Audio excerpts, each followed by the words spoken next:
Komando Cadangan Strategis Angkatan Darat atau biasa disingkat Kostrad adalah bagian dari Komando Utama Tempur yang dimiliki oleh TNI Angkatan Darat. Kostrad memiliki jumlah pasukan yang dirahasiakan dan selalu siap untuk beroperasi atas perintah Panglima TNI kapan saja. Sosok anggota yang tewas ternyata Rider Kostrad TNI AD, tewas dikeroyok di Waduk Pluit, ternyata punya kemampuan khusus. Sosok anggota TNI AD yang tewas dikeroyok, seorang anggota Yonif Rider Kostrad 303, kabar tewasnya anggota TNI AD, tewas dikeroyok menjadi perbincangan di media sosial, beredar foto tampang anggota TNI AD tewas tersebut terbujur di ranjang rumah sakit.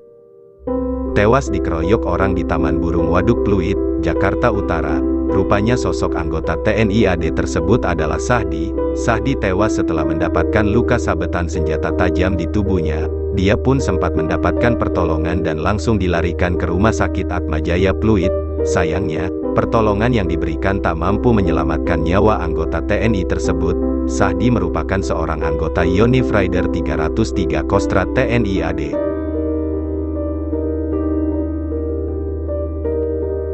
Diketahui sosok Sahdi adalah anggota Yonif Rider Kostrad TNI AD, menyandang brevet Cakra. Dia pun mempunyai kemampuan khusus. Sebagai anggota Yonif Rider Kostrad, dengan brevet Cakra, memiliki kemampuan tangguh dan tegas.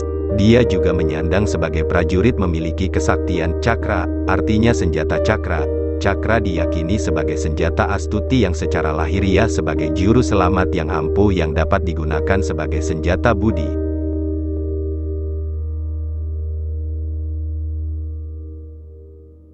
Dikutip dari Grid It, untuk memiliki kualifikasi khusus dan memperoleh brevet Cakra, para prajurit Kostrad harus melalui latihan standarisasi Kostrad. Latihan yang dilakukan untuk membangun jiwa korsa yang kuat serta mewujudkan kemampuan yang handal dalam melaksanakan tugas di medan operasi baik di hutan gunung, rawa laut dan perkotaan. Selain itu latihan tersebut juga dilakukan guna terwujudnya prajurit Kostrad yang memiliki kemahiran dan kemampuan dalam gerakan perorangan, bernavigasi darat, bela diri dan menembak dengan nilai minimal 80 serta fisik yang prima. Hingga akhirnya tewas, tercatat sebagai anggota Yonif Rider 303, setia sampai mati.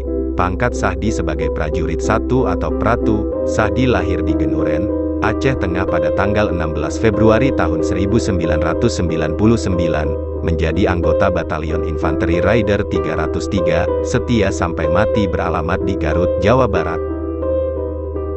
Cikal bakal Kostrad berasal ketika Indonesia pertama kali berurusan dengan isu kemerdekaan Irian Barat pada tahun 1960. Kostrad kemudian dibentuk pada tanggal 6 Maret tahun 1961, dengan nama Korps Tentara Ke-1 atau Cadangan Umum Angkatan Darat, Korai atau Caduat, berdasarkan Surat Keputusan Men. Pangatno MLKPTS 54/3/1961. Telah diresmikan Cadangan Umum Angkatan Darat, Caduat di mana Maijen TNI Soeharto ditunjuk menjadi Panglima Kora 1 Caduat, sedangkan Kepala Stafnya dijabat oleh Brigjen TNI Ahmad Wiranata Kusuma. Untuk pengisian personel Kora 1 Caduat diambil dari kodam-kodam, dari pendidikan dasar masing-masing kecabangan. Gagasan dibentuknya Kostrad tercetus dari Kasat Jenderal TNI A.H. Nasution pada tahun 1960. Tanggal 27 Desember tahun 1960, yang dipicu masalah Irian Barat yang pada waktu itu masih menjadi sengketa dengan Belanda, menanggapi surat keputusan Kasat dalam operasi merebut Irian Barat.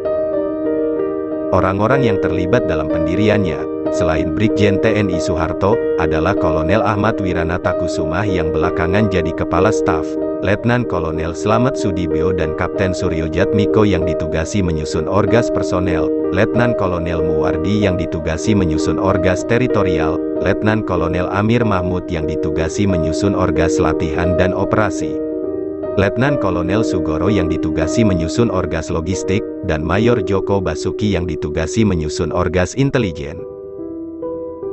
Selama masa Orde Baru, Korps Baret Hijau ini tidak pernah absen dari berbagai operasi militer di Indonesia, seperti penumpasan gerakan tanggal 30 September Operasi Trisula, PGRS, Sarawak People's Guerrilla Force di Sarawak, Paraku, North Kalimantan People's Force di Kalimantan Utara dan Operasi Seroja di Timor Timur.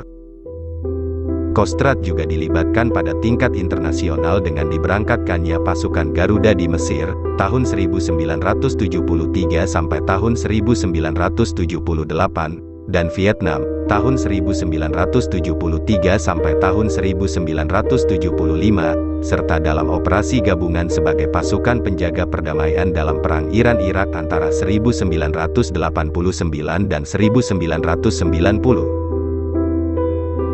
Tahun 1984 Pangkostrat bertanggung jawab langsung kepada Panglima ABRI dalam operasi-operasi pertahanan dan keamanan. Sekarang ini Kostrat memiliki kekuatan pasukan sekitar 35.000 sampai 40.000 tentara dengan 3 divisi infanteri, yaitu Divisi I yang bermarkas di Cilodong, Depok, Jawa Barat, Divisi 2 yang bermarkas di Singosari, Malang, Jawa Timur, dan Divisi 3 yang bermarkas di Bontomaranu, Goa, Sulawesi Selatan. Setiap divisi memiliki brigade lintas udara dan brigade infanteri.